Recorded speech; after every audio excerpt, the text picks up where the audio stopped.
যুদ্ধ করছে ইরানের, দেখুন রানিং ডিউটি করে এগুলো, তার রিজার্ভ 10 লাখ, এই 10 লাখ নামা রেখে এখন প্রত্যেক জায়গায় জায়গায় মোতায়েন করছে। রাশিয়ার খবর এখন জায়গায় জায়গায় মোতায়েন করছে। যদি আমেরিকা পুরুষ করে স্থলযুদ্ধে ঢুকি যায়, ঢুকি গেলে জায়গায় জায়গায় এখন মোতায়েন করেছে স্থলযুদ্ধে এখন রাখতে পারলে হুট করে ঢুকে যাবো 2টা-3টা বাজে, আকস্মিক বিমান হামলা করি, বোম টোম মারি, বস মানুষের আতঙ্ক সৃষ্টি করে দিয়ে তাই আমি বাইরে ঢুকে যাবো। এই ঢুকে গেলে মানে ওগুলো চারিদিক থেকে আটকালেন। আর বাইরে নেমে ফলো করছে যে বাইরে নইলে প্যারাশুট আছে না, হেলিকপ্টার প্যারাশুটে 2000 নামবে, প্যারাশুটে নেই, এটা তো বলি যে প্যারাশুটে 2000 নামবে এবং এই 2000 প্রথমে প্যারাশুটে বিমান তো নামতে নামতে 2000 প্রথমে আক্রমণ করবো, এলো পাতারি গুলি করবে এগুলো, যাতারা বোম মারবো, এরপরে যে যারা মারিতে নামবো।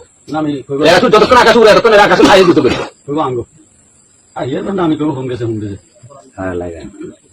আর কালকে দেখলাম আমি ইরাকের যুবক শ্রেণী যে সমস্ত পোলা পাই এখন স্বইচ্ছায় সরকারের কাছে আইয়ে সেনাবাহিনীর কাছে আইয়ে ট্রেনিং এর জন্য যুদ্ধ করার জন্য লাখ লাখ পোলা বানাইতে আছে।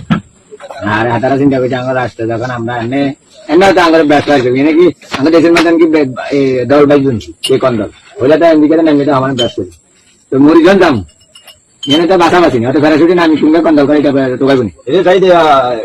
রবির কাস্টমার কেয়ারের নাম্বার কত আছে?